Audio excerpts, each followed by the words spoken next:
అధ్యాయం 14. ఆ సమయంలో దేవుడు అతనితో ఇలా అన్నాడు, ప్రారంభించండి, నా ప్రజలను 20 సంవత్సరాల నుండి 40 సంవత్సరాల వరకు లెక్కించండి. ఎందుకంటే వారిలో 50వ వంతు నేను వారిని ఈజిప్టు దేశం నుండి లేపాను. కానీ వారిలో 40 మరియు 9 మంది ఈజిప్టు దేశంలో చనిపోయారు. మీరు వారికి ఆజ్ఞాపించినప్పుడు మరియు వాటిని లెక్కించినప్పుడు, లేదా మీరు అక్కడ నివసించినప్పుడు మరియు మీరు వాటిని లెక్కించినప్పుడు మొదలైనవి.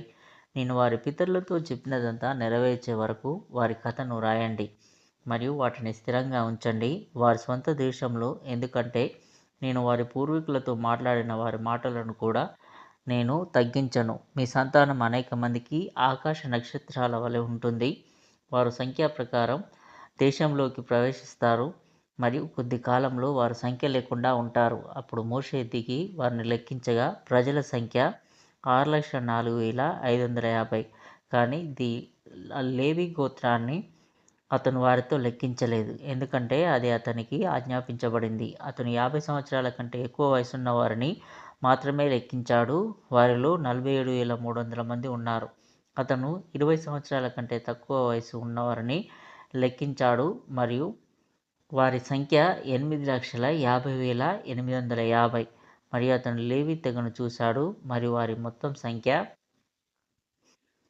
మరియు మోషే వారి సంఖ్యను దేవునికి తెలియజేశాడు. మరియు దేవుడు అతనితో ఇలా అన్నాడు, ఇవి నేను ఈజిప్టు దేశంలో వారి పూర్వీకులతో మాట్లాడిన మాటలు.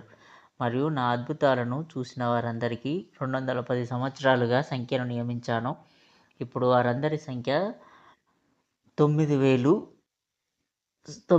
సార్లు 10,000 200 సార్లు 95,000 పురుషులు స్త్రీలు కాకుండా నేను వారి మొత్తం సమూహాన్ని చంపాను. ఎందుకంటే వారు నన్ను నమ్మలేదు. వారిలో 50వ వంతు నేను మిగిలిపోయాను మరియు నేను వారిని నాకు పవిత్రం చేశాను. కాబట్టి నా ప్రజల తరానికి వారి ఫలాలలో దశమభాగాలు ఇవ్వాలని నేను ఆజ్ఞాపించాను.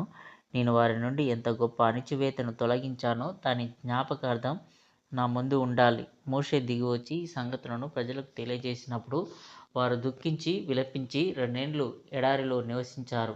ఫుట్నోట్స్: ఈ పద్యం చివరిలో ఉన్న సంఖ్య నిస్సహాయంగా ఉంది, అంటే 21,00,000 ఈజిప్టులో గడిపిన 210 సంవత్సరాలకు సంబంధించి ఉన్నట్లు అనిపిస్తుంది.